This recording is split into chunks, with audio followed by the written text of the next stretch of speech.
काशीपुर नामक शहर में एक परिवार रहता था, जिसमें एक बूढ़ी माँ और उसका बड़ा बेटा श्याम, बड़ी बहू निशा, छोटा बेटा दिनेश, छोटी बहू रानी रहते थे।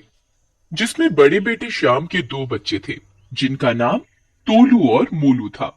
छोटे बेटे दिनेश की एक बेटी ही थी, जिसका नाम माया था। माया 10वीं क्लास में पढ़ती थी। लड़की होने की वजह से माया को कोई प्यार नहीं करता था, जबकि माया पढ़ाई लिखाई और बाकी के कामों में बहुत ही होशियार और समझदार थी। जबकि तोलू और मोलू बेहद ही नालायक और आवारा किस्म के बच्चे थे। तब भी सभी लोग तोलू और मोलू को ही प्यार करते थे। लड़की हो जाने की वजह से दिनेश और रानी को अपनी माँ और भाई के ताने सुनने पड़ते थे। एक दिन की बात है। दादी देखो, मैं स्कूल में फर्स्ट आई हूँ। हाँ, तो कौन सा तुझे पढ़ लिख कर अफसर बनना है? करना तो तुझे घर का काम ही है, चाहे कितना भी पढ़ लो।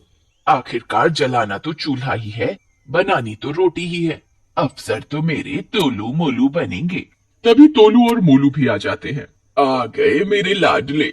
मुझे पता है इस बार तुम दोनों भाई स्कूल में जरूर फर्स्ट आए होंगे। तोलू और मोलू मुंह लटकाते हुए।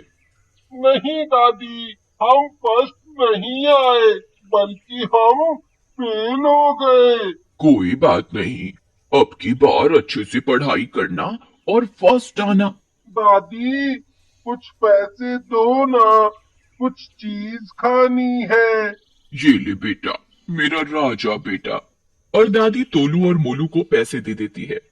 दादी मुझे भी दो ना पैसे, मैं भी तो स्कूल में फर्स्ट आई हूँ। आई बड़ी चल के, तुझे पैसे? काम धाम कुछ करना है नहीं, बस पैसे दे दो, चल जा यहाँ से। और माया रोती हुई दादी के पास से चली जाती है। फिर माया अपनी माँ के पास जाती है। देखो ना माँ, मैं इतने अच्छे नंबर लाई हूँ, तब भी दादी ने मुझे प्यार नहीं किया, उल्टा डांट कर भगा दिया। और तोलू मोलू को खूब प्यार भी किया और उन्हें चीज खाने के लिए पैसे भी दिए, और मुझे कुछ भी नहीं दिया। कोई बात नहीं बेटा, दादी की बातों का बुरा नहीं मानते, तू तो मेरी रानी गुड़िया है। ये कहकर रानी माया को अपनी गोद में बिठा लेती है और खूब प्यार करती है। आज मेरी रानी बेटी स्कूल में फर्स्ट आई है, बता तुझे क्या चाहिए? माँ मुझे कुछ नहीं चाहिए, मुझे तो बस आप ही चाहिए। आप तो मेरी दुनिया की सबसे अच्छी माँ हो। और माया अपनी माँ के गले से लिपट जाती है। सभी लोग रात को खाना खाने के लिए बैठे होते हैं। जल्दी खाना लाओ, बहुत जोरों की भूख लगी है। जल्दी लाओ, जल्दी लाओ। अरे ओ रानी, कहाँ मर गई? दिखाई नहीं दे रहा, बच्चे कब से भूख के मारे चिल्ला रहे हैं। माँ मुझे भूख लगी है, मुझे भी खाना दो ना। अभी देती हूँ बच्चों। ए माया, तुझे इतनी जल्दी भूख लग गई? तूने अभी तो खाया था। कुछ काम धाम तो करती नहीं है, बस सारा दिन चढ़ती रहती है। पहले अपने भाइयों को खाने दे, वे दोनों कब से भूखे बैठे हैं। तू थोड़ा लेट खा लेगी तो मर नहीं जाएगी। और माया खाने की टेबल पर तोलू और मोलू को खाना खाते देखती रहती है। तभी दादी जोर से चिल्लाती है, जा यहाँ से, मेरे तोलू और मोलू को नजर लगाएगी क्या? और माया रोती हुई वहां से चली जाती है। वो अपने कमरे में जाकर रोती रहती है। रोते रोते माया को नींद आ जाती है और वो भूखी ही सो जाती है। और अगली सुबह श्याम और उसकी पत्नी निशा अपनी माँ से कहते हैं, माँ, मैं और निशा बाजार जा रहे हैं।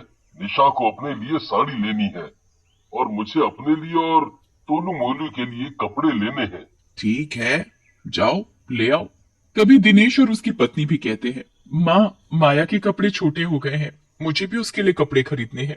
अभी थोड़े ही दिन पहले तो उसे कपड़े दिलाए थे, फिर माया को कपड़े की क्या जरूरत? मैंने माया से कहा था तू स्कूल में फर्स्ट आएगी तो तुझे एक अच्छी सी ड्रेस दिलाऊंगी। वैसे भी उसके सारे कपड़े पुराने हो गए हैं।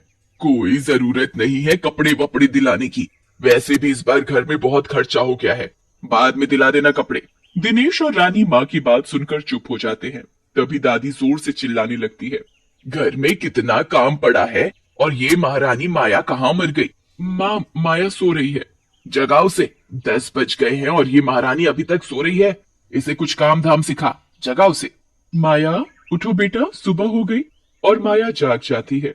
माया नहा धोकर नाश्ता करके पढ़ने बैठ जाती है। तभी तोलू और मोलू आ जाते हैं और वो माया को परेशान करने लगते हैं। कभी उसके बाल खींचते हैं तो कभी उसकी किताबें इधर उधर फेंकते हैं। ये सब उसकी दादी बैठी देख रही होती है, पर वो तोलू और मोलू को कुछ भी नहीं कहती। भैया मुझे पढ़ने दो ना, क्यों परेशान कर रहे हो मुझे? अरे माया, क्या करेगी पढ़ लिख कर? करना तो तुझे झाड़ू पोछा ही है, क्योंकि तू एक लड़की है। चल जा, घर का काम कर। क्या हुआ तो मैं एक लड़की हूँ? लड़की क्या लड़कों से कम है? मैं पढ़ लिख कर अफसर बनना चाहती हूँ। तभी माया अपनी दादी से कहती है, दादी देखो ना, तोलू मोलू भैया मुझे पढ़ने नहीं दे रहे। चुप कर, वो बेचारे तो अपनी पढ़ाई कर रहे हैं और तू उनका नाम लगा रही है। मनहूस कहीं की, जब देखो मेरे तोलू मोलू के पीछे पड़ी रहेगी। लड़की है, लड़की की तरह रह। दादी की बातें सुनकर माया रोती हुई घर से बाहर चली जाती है और चलते चलते वो एक बाग में पहुंच जाती है और एक पीपल के पेड़ के नीचे बैठकर रोने लगती है और कहती है, मन तो करता है कि मैं मर जाऊं, मेरे घर में कोई कद्र नहीं करता। तभी उसी पेड़ पर बैठी चुड़ैल माया के सामने आती है, तो माया चुड़ैल को देखकर डर कर भागने लगती है। डरो मत, तुम तो चुड़ैल हो, तुम मुझे खा जाओगी। चुड़ैल हंसने लगती है। डरो मत, मैं तुम्हें नहीं खाऊंगी। मैं कैसे मानूं कि तुम मुझे नहीं खाओगी? चुड़ैल तो सबको खा जाती है। नहीं खाऊंगी, मेरा विश्वास करो, क्योंकि मैं एक अच्छी चुड़ैल हूँ। मेरा नाम रेखा है। मेरी कहानी कुछ तुम्हारी तरह है। आज से तुम मुझे अपना दोस्त समझो। और माया चुड़ैल को अपने ऊपर हुए बर्ताव के बारे में बताती है। अच्छा, तो ये बात है। अब तुम देखना मैं क्या करती हूँ। जो लोग तुमसे नफरत करते हैं, अब वो ही तुमसे प्यार करेंगे। बस देखते जाओ। अब तुम अपने घर जाकर आराम से जाकर सो जाओ। और माया अपने घर के लिए जाने लगती है, तो चुड़ैल भी माया के साथ साथ उसके घर चली जाती है। माया को ये पता नहीं चलता कि चुड़ैल उसके साथ घर आ चुकी है और चुड़ैल भी माया के साथ सो जाती है। और अगले दिन सुबह सुबह दादी की आवाज आती है, अरे आज चाय मिलेगी या नहीं? और ये माया कहाँ मर गई? हाँ दादी, अभी आई। जहाँ जहाँ माया जाती, चुड़ैल भी माया के साथ जाती। मेरा चश्मा और छड़ी नहीं मिल रहा, कहीं तूने तो नहीं छुपाया? नहीं दादी, मैंने नहीं देखा आपका चश्मा। दादी तोलू और मोलू से पूछती है, तुमने देखा है मेरा चश्मा? नहीं दादी, हमने नहीं देखा आपका चश्मा। माया के साथ चुड़ैल खड़ी होती है। वो अपने जादू से तोलू और मोलू के हाथों में चश्मा और छड़ी पकड़ा देती है। दादी तोलू मोलू से कहती है, तोलू मोलू, चश्मा और छड़ी तो तुम दोनों के हाथों में है, तो तुम झूठ क्यों बोल रहे हो? तुम्हें पता है ना कि कोई मेरे चश्मे और छड़ी को हाथ नहीं लगा सकता? दादी, पता नहीं, ये हमारे हाथों में कैसे आ गए? और दादी तोलू मोलू को बहुत डांटती है, क्योंकि दादी को चश्मे के बगैर बिल्कुल भी दिखाई नहीं देता था और छड़ी के बगैर वो चल नहीं सकती थी। एक दिन की बात है, दादी को नहाना था, तो वो तोलू से कहती है, तोलू बेटा, जरा मेरे नहाने के लिए बाथरूम में गर्म पानी तो रख दो। हाँ दादी, अभी रखते हैं। तोलू मोलू बाथरूम में दादी के लिए गर्म पानी रख देते हैं, लेकिन चुड़ैल गर्म पानी को बर्फ जैसा ठंडा कर देती है और जैसे ही दादी नहाने लगती हैं, तो जोर से चिल्लाने लगती है, मर गई रे, मार डाला, कोई तो बचाओ। इतना ठंडा पानी, आए रे, मर गई। तभी दादी के चीखने की आवाज सुनकर घर के सभी लोग और माया भी वहां आ जाते हैं और दादी को गर्म कंबल में लपेट देते हैं। माया जल्दी से दादी के लिए गर्म चाय बनाकर लाती है। हाय रे, मार डाला इन नास पीटों ने, पहली बार तुम दोनों से कोई काम करवाया। माया होती तो मुझे कभी नहाने के लिए ठंडा पानी नहीं देती। माया दादी के मुंह से अपनी तारीफ सुनकर बहुत खुश होती है। अपनी तारीफ सुनकर उसे विश्वास नहीं हो रहा था कि दादी उसकी तारीफ कर सकती है। तभी चुड़ैल माया के सामने आती है और कहती है, मैंने कहा था ना, जो लोग तुमसे नफरत करते हैं वो ही तुमसे प्यार करेंगे। यानी ये सब तुमने किया है? तुमने तो कमाल कर दिया। और माया बहुत खुश होती है। और रात को घर के सभी लोग खाना खाने के लिए बैठे होते हैं, तो दादी माया से कहती है, माया आजा, तू भी खाना खा ले। तोलू मोलू दादी को माया से इस तरह से खाने के लिए कहते हुए बड़े हैरान होते हैं कि दादी ने माया को खाने के लिए कैसे कह दिया। और माया भी खाना खाने के लिए बैठ जाती है। एक दिन की बात है, दादी की तबीयत थोड़ी खराब थी। घर में तोलू मोलू और माया के अलावा कोई नहीं था। माया पढ़ाई कर रही होती है और तोलू मोलू टीवी देख रहे होते हैं। दादी तोलू मोलू से कहती है, तोलू मोलू, मुझे डॉक्टर के पास ले चलो, मेरी तबीयत ठीक नहीं है, मुझे सांस लेने में दिक्कत हो रही है, मुझे जल्दी डॉक्टर के पास ले चलो। दादी की तबीयत चुड़ैल ने ही खराब की होती है दादी को सबक सिखाने के लिए। क्या दादी, आप भी परेशान करती रहती हो? आप ठीक तो हो?